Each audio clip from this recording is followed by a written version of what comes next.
Di masa lalu, haramnya kepiting itu sebetulnya sudah diperbincangkan oleh para ulama.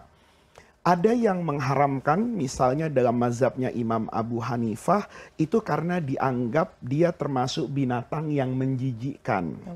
Sementara dalam mazhabnya Al-Imam Asy-Syafi'i, itu kepiting diharamkan karena dia bisa hidup di dua alam. Itu disebut binatang barma. Barun itu darat, ma itu air. Tetapi kemudian di era sekitar tahun 2000-an lah, mungkin karena kepiting tuh enak ya Mbak Eva ya. Jadi mulai banyak orang tuh penasaran. Masa iya sih ini halal, ini haram. Maka mulai banyak orang yang meneliti. Apakah kepiting ini dikategorikan binatang amfibi, bisa hidup di darat dan di laut. Maka kemudian kita mendatangkan tuh para ahli yang mengerti betul tentang kepiting. Nanti Majelis Ulama Indonesia itu mengeluarkan fatwa ya di era 2000-an bahwa kepiting itu hukumnya halal.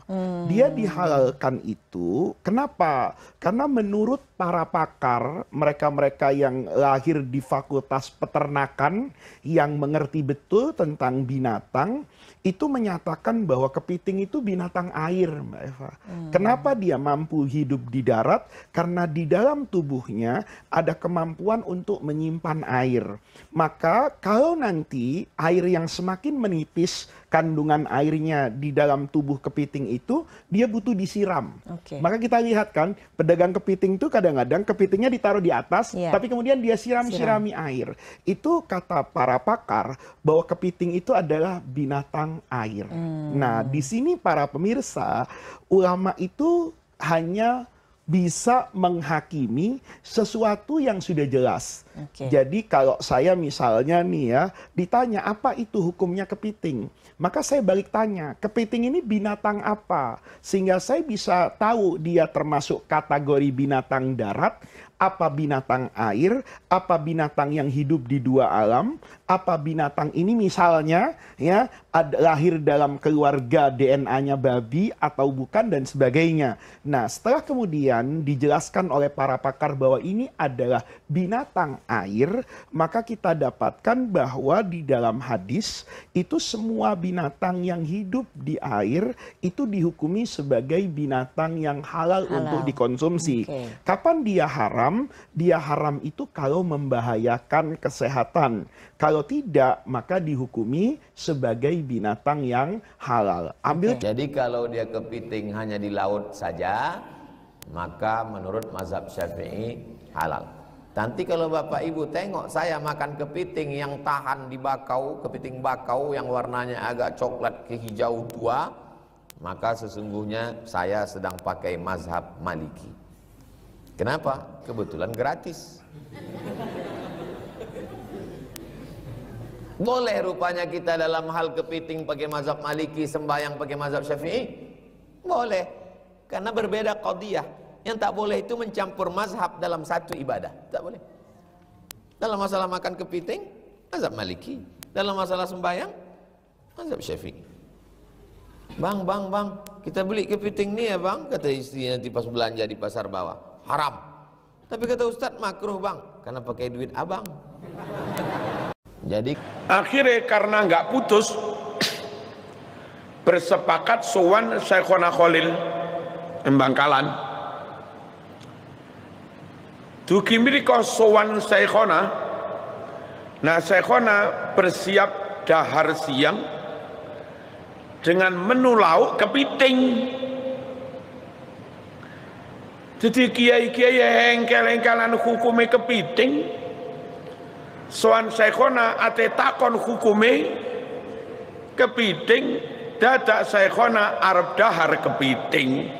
Lah ya wis ra sida takon. Akhirnya terserah hati masing-masing. Sing ora srek tetep mamang ya ora mangan. Tapi nggak berani terang-terangan menyatakan haram. Sing mantep harus Syekhona gelem. Aku ya mau. Memang disebutkan dalam kitab madhab Syafi'i seperti Imam Ibn Hajar Al-Haytami dalam Tuhfahnya juga tentang menyebut tentang syaratan. Akan Akan tapi pada hakikatnya ulama ada yang membahas syaraton yang dilihat oleh Ibnu Hajar adalah syaraton satu jenis syaraton atau kepiting. Yaitu kepiting yang hidupnya di darat. Jadi kalau ke air hanya sekedar butuh minum. Nah, maka di saat seperti itulah muncul keputusan kepiting itu adalah haram dalam mazhab kita Imam Syafi'i. Sementara ada yang hidup di pantai itu bisa membedakan ternyata. Ada kepiting darat dan kepiting laut. Orang pantai yang tahu ternyata. Memang kepiting ini nggak pernah hanya di hidupnya di luar. Tapi ada kepiting ini dia bisa membedakan mereka. Jika demikian tentu maka kita bisalah ambil jalan tengah bahwasanya kepiting yang adanya di laut keluar hanya sekedar untuk jalan sesaat masuk lagi ke laut, maka itu adalah kepiting yang halal karena semua binatang laut boleh dimakan. Seperti itu. Jadi biar nyantai tidak perlu kemudian juga kalau memang kepiting darat, jadi kepiting darat itu hidupnya di darat ya. Dikasih makan seperti ayam dikasih makanan sudah hidup di situ. Airnya pun hanya sekedar untuk minum saja. Dan katanya itu diternak, wallah alam. Itu diternak juga. Jadi nggak perlu air, nggak ada rendaman air, nggak ada ini apa. Jika itu kepiting darat yang seperti itu, dan inilah jenis yang diharamkan di dalam madhab kita Imam Syafi'i radhiyallahu taala anhu. Terlepas dari itu, ikhwan, kepiting kalau menurut madhab Imam Malik memang Imam Malik adalah menghalalkan itu semuanya. Ya, jadi kita tetap madhab Imam Syafi'i, kita menduga insya Allah kepiting-kepiting yang ada selama ini adalah masih kepiting laut. Dan memang kita pernah tanya karena kepiting laut. Kepiting bukan kepiting darat, kepiting air. Kemudian jika nanti ikut madhab Imam Malik bukan sesuatu yang terlarang. Ya, bukan sesuatu yang terlarang. Asalkan betul-betul ya niat untuk patuh kepada syariat, bukan untuk seenaknya sendirilah. Urusan makanan ikut madhab Malik, nanti yang lainnya pokoknya cari yang gampang-gampang deh. Biarpun mencari yang gampang bukan juga terlarang. Cuman ada nanti sudahlah. Kita sudah bukan waktunya bahas itu barangkali. Kita lebih perlu bahas yang sudah disepakati. Anehnya orang jangan sampai dia takut makan kepiting darat. Takut kenapa?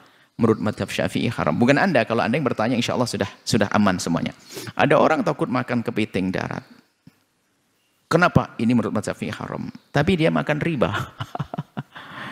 Ngerebut waris saudaranya. Lah ini kan kebelinger orangnya. Jadi ya, kalau masih ada khilaf nyantai.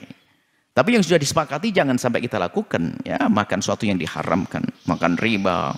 Ambil hak waris saudara. Itu berbohong dalam jual beli. Itu haram yang disepakati. Adapun masalah kepiting masih ada celah deh. Kalau seandainya ada yang pengen makan, diniatkan untuk madhab Imam Malik rahimahullah. Tapi kami harap itu, tanyalah itu kepiting apa? Kepiting laut. Kalau selagi Anda ngomong kepiting darat, Anda hindari. Ambil ikan dorangnya saja deh. Sama gitu aja, udangnya gitu saja.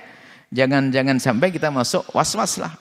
Kalau mendasak, tidak ada lagi kecuali kepiting darat, ya ikut madhab Malik. Baru saat itu masih ada kepiting lautnya. Kenapa harus pakai kepiting darat? Lebih enak. Yang lebih enak lagi, Anda agak mundur datangnya. Semakin lapar, semakin enak. Gitu saja sudah. Jadi enak kita, jangan kita maksa sesuatu yang menjadikan hati kita menjadi ragu-ragu. Biarpun pada akhirnya nanti, kalau ikut madhab Malik juga boleh. Cuman kan kita hidup bukan untuk main-main, untuk mencari kesenangan-kesenangan. Ya deh, di laut. Seluruh binatang laut halal. Kecuali anu hayun fiddar. Kepiting. Beda jeung rajungan. Rajungan mahalal lantaran moal kebal nyawana. Angkat ka darat sabaraha pae. Coba kepiting. Kepiting mah kuat cenah mah. Sapoe sapeting ge hirup mantak di talianan ge beda. Rajungan jeung kepiting. Boh kepiting mah rapih nalianana ge. Sebab lawan ieu bae. Kepiting dina kamus geus dijelaskeun, dina kitab geus dijelaskeun, rajungan halal, kepiting mah haram. Sebabnya nama hayun fidaren, amfibi, kos bangkong, di cai oke, di darat oke. Eta teh ngaranna hayun fidaren, amfibi nu kos kitu ngaranna lam.